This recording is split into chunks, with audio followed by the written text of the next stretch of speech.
Isang hakbang na lang at posibleng mabuo ang bagong Gilas tandem. Sabik na si Benny Boatwright na makipag-team up kay Justin Brownlee sa international stage para sa Gilas Pilipinas. Ang ibang detalye alamin sa aking pag-abante. Papalapit na sa katuparan ng Gilas Pilipinas dream ni Benny Boatwright at excited na siya makipag-team up kay Justin Brownlee sa international stage. Dumalo kamakailan sa pagdinig sa Senado ang import ng San Miguel Beermen kaugnay ng kanyang naturalization bid kung saan inamin niyang inabangan na niya ang posibilidad na magsuot ng national colors. Yes, for sure. For sure. I'm definitely looking forward to that. And I heard that you can have 2 imports. So me and Justin play together. That would be... Sa naturang hearing, tinalakay ng Senate Committee on Justice and Human Rights ang mga panukalang batas para sa kanyang citizenship kung saan ilang senador ang nagpahayag ng suporta sa kanyang aplikasyon.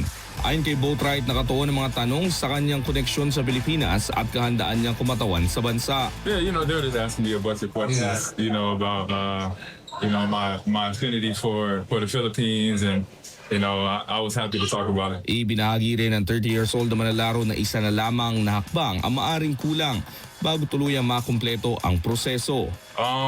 Well, I think I have like one more hearing, one more meeting to go, and then they said hopefully then I could be naturalized. Bagamat aminado na kinabahan bago ang pagdinig, sinabi ni Boatwright na naging magaan ang karanasan dahil sa mainit na pagtanggap sa kanya. I mean, I don't feel much nerves around because everybody's so hospitable and welcoming. So Sinamahan sila ng mga opisyal ng San Miguel kabilang si San Miguel Corporation Sports Director Al Francis Chua na tumulong upang maging maayos ang proseso. Kapag tuluyang naaprubahan ang kanyang naturalization, inaasa magiging dagdag lakas si Boatwright sa Gilas Pilipinas na target ang panibagong tagumpay sa international competitions. yeah, for sure. Definitely do my best to help out.